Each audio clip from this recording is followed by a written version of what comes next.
What the hell? What the heliante? What the hell? What the Halle Berry? What the Halle Cyrus? Okay, so I'm gonna stop. The bear versus the man. I'm gonna talk about it. I'm gonna talk about it. Who or what would a woman prefer to be in the forest with, a bear or the man?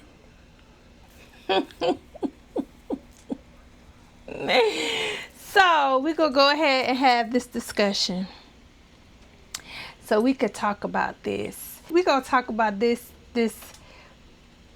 preposterous narrative that I don't even know who started it and where it came from, but let's talk about it. Let's see what we can pull and what we could take away from this conversation, because y'all know I'm all about having conversations that we could take something away. If we can't take nothing away, let's not even discuss it, okay? It's thought pollution for me, okay? Mind pollution.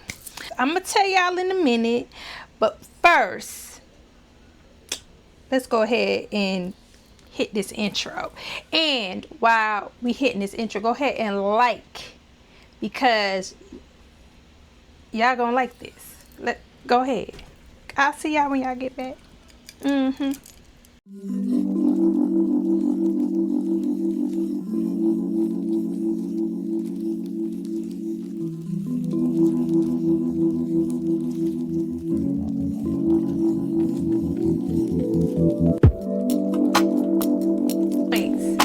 So the first point that I want to get into with this man or the bear, like, if anyone knows like how the man or the bear came about, I think somebody said it was on a podcast. I'm not sure what podcast it was on, about what a woman feels safer being stuck in the forest or the woods with a man or a bear. I don't know. At this point, though, I'm seriously thinking about taking mics from everybody. Everybody. The men and the women. Everybody.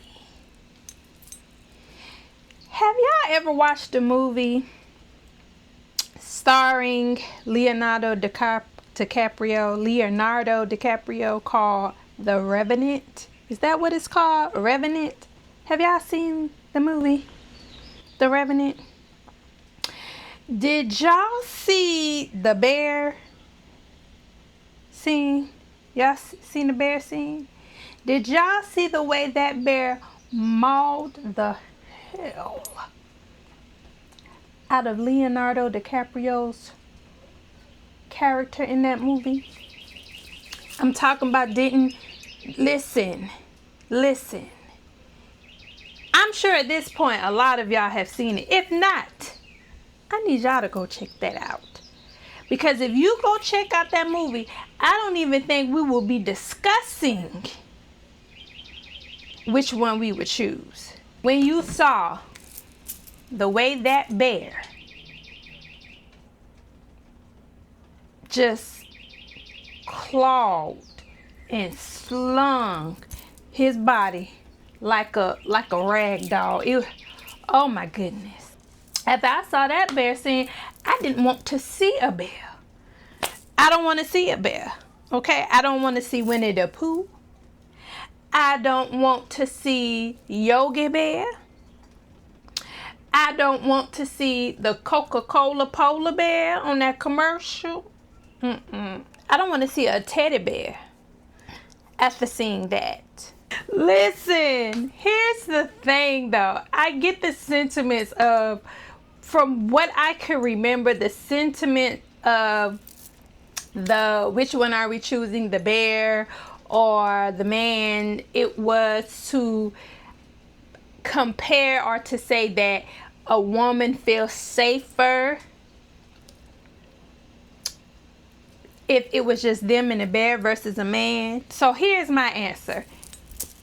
Would I feel safer in the woods with the bear versus a man? Hell no.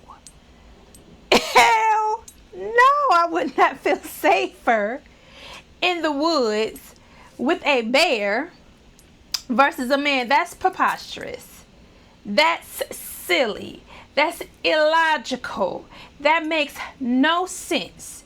I don't even care if that man poses a threat. I have so many things. It's so many survival instincts that could come into play to put me in a position to defend myself from a man than a big ass grizzly bear. A bear does not see whether you are a female. Okay? A bear doesn't see, oh, this is a woman. That female bear, that shredded Leonardo DiCaprio back like they was making paper mache. She did not see a man, a woman. She just saw human being as in man. Man as in human being. That's all she saw. A threat. A threat to her livelihood, a threat to her cubs, a threat to her species. That's all she saw. So if you think that you gonna sit in some woods with a grizzly bear that could sling your body which way or the other, that's insane. Like, I just, at this point, that's what I say, let's take all of the mics away from everybody because we're just being silly at this point. Like, we're literally being silly. It is so many different ways to express the need of feeling secure around a man than to use such a false equivalency, such just a one-sided, illogical, just unreasonable comparison. And that's one of the problems that I have a lot of times. And that's why I say I just need all the mics to go away. You know, I hear women take the mics from the men. But sis, some of the narratives I hear that come out, a lot of these women mouth on these podcasts, it's just as insane. It's just as random and just pulling a fart out of your ass. And I say that with love. I say that with all of the love because we just doing too much at this point. So it's the lack of us being vulnerable, being able to be vulnerable enough to express, okay, this is what I need from you as a man. This is how I feel safe with you as a man. Not talking about I'd rather be with the bear than be in the woods. I feel safer with the bear. No, the hell you would not. You'll be looking for a man to help you when you see that bear. I know I would. Even if I pushed him to get a head start. I'm joking. But am I? But I am. But at the end of the day, it's just to say that why can't we just let our guards down for a moment and really explore the feelings that we feel in regards to not feeling like we are protected or safe among men. If that's the scenario, if that's the case. Now, I'm not saying that's the case. I'm not generalizing that I don't feel safe around men and I feel safer around a bear because for one, I've never allowed myself to get that close in the vicinity of a bear unless I went to see them at a zoo behind a big old glass wall or barrier. And I can say that as much as I can say that there may have been times where I felt unsafe around a man, there were times where I felt safe around a man. And I can say the same for women. There were times that I sat around and I felt unsafe around women. And we don't discuss that enough. Let's talk about the times where we hear stories about women who go places with their friends or close relatives or whoever, and are put in positions to be taken advantage of. Just like that man should feel an obligation or a responsibility if they are around you to protect you and to make sure nothing happens to you, that's the same way that a woman should feel that same obligation and responsibility if they consider yourself your friend, your sister, your whatever. It's the same sentiments of if my homegirl says, oh, I have to go to a restroom and we're in a crowded club or a crowded area, wherever, and I don't want her to walk off and go someplace we've never been alone. So as my obligation and responsibility to protect and look after my sister, I'm going to go with her. It's so many ways to protect one another. The same way that I always say this, as women, we protect men, but we protect men on a different level, in different ways, because though we are human beings, like I've said this before, we are wired, and our genetic makeup and biological makeup is different. So the way that we do things is going to be seen and shown differently. Okay, so the way a woman protects a man, it's not going to be the same way that a man protects a woman, but we do, because we be right there when we see somebody trying to take advantage of our man. Okay, whether it be our man, our daddy, our brother, our cousin, our uncle, we don't care who it. If we see somebody, a man that we love, that we care about, that we honor, that we cherish, and you think you finna take advantage of them, we right there. What you not gonna do. So we have just as much obligation and responsibility to protect the man, to not allow a man to be put in situations where they could be taken advantage of, you know what I'm saying, or they could be harmed in any way.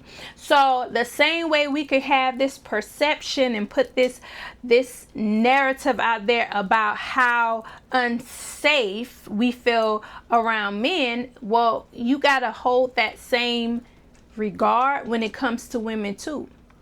We all have a responsibility.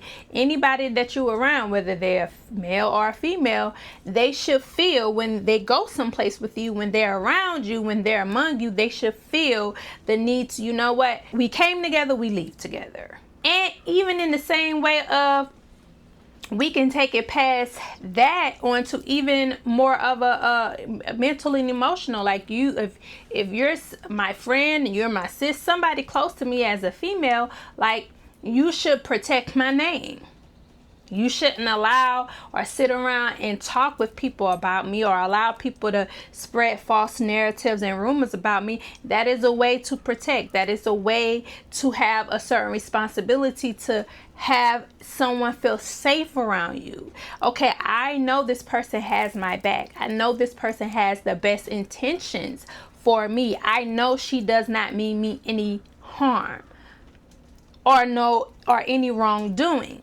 This divisive conversation going back and forth, like, what is the name for women? Because just like there's a red pill for these men, I feel like it needs to be a pill for women. What, a pink pill? Is that what we could call it? Because where there are these men having these conversations on these podcasts that come off as red pill, it's these women that be pushing certain narrative like pink. Because I'm gonna be honest, and we could have a nice discussion in the comments. Okay, no being mean. We can have a nice discussion, but my truth, I have to live in my truth, and I have to honor my truth. And the truth is that whoever came with that narrative of I feel safer with the bear than with the man, that's the most toxic feminist narrative I've heard ever. And it puts this narrative out here as if that somehow Men are so harmful now and so dangerous, like mentally, physically, emotionally. It's just so riddled and steeped and rooted with so much masculine toxicity. You'd rather be with a bear who can maul you down and unalive you. Like, really? We're talking about, there were really times where women really sat in positions where they could have felt very unsafe, to the point to say, like, I ain't safe nowhere, whether I'm in the woods with a bear or, you know, walking down the street past a general store and some men sitting on the porch, you know. So I feel like we do so much, and I get it, but I also think as women, we have to do our due diligence, and we have to be honest with ourselves, and take that self-awareness and understand that sometimes we're just speaking from a place of shock value and just to say something to feed into this narrative, because, you know, I feel like the internet ain't real. But sometimes some of us are speaking from a place of hurt. It's very hard to speak from a space of being unbiased when you are speaking from a place of hurt, when you feel hurt, when you feel damaged by the men in your life, whether they be your father figures, whether they be your romantic partners. When you start taking things from your own experience and your own hurt and throwing out certain narratives and perspective and perceptions, understand those things are influenced by your own personal experience. And a lot of times we perceive our reality to be the reality. So we may perceive as a woman, because every guy that I've dealt with, every guy that I've talked to treats me like crap, cheats on me, can't be monogamous, can't be in a committed relationship. This is something that I constantly have to deal with every time I pursue a relationship. Then this is my reality. And now I believe that that's the reality because it's mine. Whereas another woman, she could be over there looking and she hasn't encountered all of that. So I only say that to say that's not the reality, because it's other women who have a different experience than you. So because there are other women who experience it isn't riddled in the same traumas and triggers that yours are, that can't be the reality. It can be your reality, but it can't be the reality. And even with it being your reality, you have the power, you have the magic that you can change that reality anytime you want. You can change it. A lot of times we sit in situations and we make ourselves feel like things just happen to us, right? Because I used to be that way. Like things just happen. And it got to a point where I'm in my 30s. I just had my last child, and I'm just looking at other people's lives, and I started to think in my head like, well, I just know that the Most High wasn't like, you're going to have a great life. You're going to have some great experiences. You, on the other hand, not so much.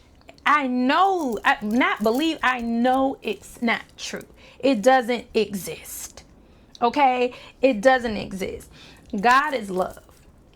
So then it has to come back once I start to see that, okay, so I know you just didn't make it to where my life had to be this way. So what is the common denominator? Me.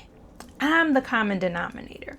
I'm the denominator in this that creates this reality that I don't like. The late, great Maya Angelou said, if you don't like something, change it. If you can't change it, change your attitude about it. Change this. And some of you may all be like, oh, I can't change people. People gonna do what they want. You're exactly right. I learned that so many years ago when I went to my first counseling session, my first therapy session. And that's one thing that she told me. I sat in that therapy session for an hour complaining about everybody. And she allowed me to. And then it got to a point where she said, okay, well, you can't do anything about that. What can you do something about? Because they're their own person. You have no control over them as people. They're going to do what they want to do. So how are you going to change? What is something that you do have control over that you can change? So no, you can't change how men are in your life. You can't change who they are, their character, their traits. No, you can't. But you can change what it is that keeps attracting these types of guys. What keeps attracting guys to you that feel like they don't have a responsibility or obligation to make sure that when they're with you or around you, among you, that you should be safe? It's a reason we attract what we attract sometimes. Now, there is cases and scenarios where you can have a great aura and a great light about you that will attract people around you to who want to drain and feed off of your light. But even in that, for them to be attracted to you and they're able to drain you and feed off of your light, that still comes back to you because they can't do what you don't allow them to do. With that saying, it says that there may be something that's lacking in your ability to have and set boundaries. Maybe you don't have the best boundaries. Maybe, and I say the best because maybe you feel like I have boundaries, but maybe you don't have the boundaries that you need to let these people know, like, this won't be tolerated or this is what I need. Like, as women, we do have a problem with knowing how to communicate. Even when we communicate, we are not effectively and clearly communicating. If you gotta ask the universe, the Most High, if you have to be direct, concise, and clear about what it is that you need from the Most High, that you need from the universe, even that you need from your ancestors, if you gotta be clear and concise and direct about it, then what makes you think you're not supposed to communicate that with everybody else? And like, we as women, we can overcomplicate things. Men are very simple, very 1, 2, 3, boom, bop, boom, bop, boom, bop, bop. Like bing, bop, boom, boom, boom, bop, bam. That's why I know we can't be stuck in there with no bear, because you know the bear get the growling, doing all of this. We want to sit there and have a conversation about, well, what did I do to you, bear? Why are you acting like this to me? We doing a whole lot, and that bear speaks bear. And if you are a woman that feels like you don't feel safe to be a woman around the men that you attract or the men that are around you or surround you, then let's have a real vulnerable conversation, a real open. Let's say that. Let's have a real, true, open conversation about that instead of trying to use the false equivalency of a bear. Let's have the real conversation. And the real conversation is that you don't feel safe. But the realer, if that's a word, the realer conversation is that you don't feel safe with yourself first. And I know y'all don't like to hear this, but I love y'all. So I'm going to tell y'all the truth, because these are lessons and things I had to understand. And these things helped me. It gave me so much more clarity, so much more perspective, so much confidence, so much understanding in this moment right now, that like I know so much of who I am. And that's why I don't mind telling y'all the things I had to learn, and the things that I lacked, and the things I had to gain and pour into myself. And the reality is that a lot of times the people that we attract in our life, not attracted to us, but maybe, but a lot of times the people we attract in our life are simply a reflection of us. They reflect us.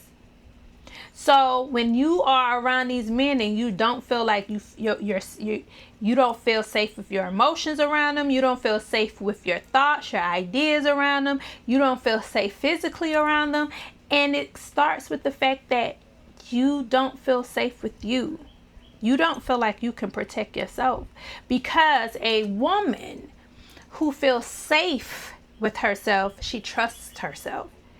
And she trusts herself to know that I have the intuition and the insight that when somebody, man or woman, comes in my vicinity, I'm going to feel that energy if that is imminent danger. I'm going to feel that energy if it's something ain't so right. And I trust myself and my intuition enough to know, like, this is not a good situation for me, or this is not somebody I feel comfortable around. And they are going to exit stage left. No explanation given nor needed. If you trust your intuition, it's going to be very clear. You're going to be confident. The more and more you start to trust yourself, the more and more you start to feel safe with yourself, the more and more you're going to keep yourself safe. And the more you're going to tune into it and listen to it. And the more you're going to know how to avoid people, places, and things that don't serve you or mean you any well. And that also means that you would know that you ain't safe in the woods with no damn bear. I love y'all. Go ahead, go in them comments. Tell me what y'all think. Who you choosing, the bear or the man? Huh? I know who you can choose, though. You can choose me, sis. And you can choose my beautiful community that I'm building called Track Your Tribe at bellaminded.com/community. So if you know that you're sitting in a space, in a place where, yeah, you realize that I don't have the trust that I need to feel safe with myself. I do realize it is a pattern of me attracting the same type of people, be it man or woman. And I do want change. I do want a new perspective. I do want to be able to be my authentic self and connect with my authentic self while connecting with other women in a genuine way to build, to nurture, to love, to have the support. Definitely sign up for bellaminded.com/community for that free membership for Attract Your Tribe. So make sure y'all like. You could go over there and subscribe to my website if you want to. And yes, go check out my shop where I sell the candles and the incense. I am starting where I will be posting up candle rituals, self-care / candle rituals, just to allow you to help you to tap into that feminine energy, to start connecting with yourself. All right. I love y'all. Y'all take care. Peace and blessings.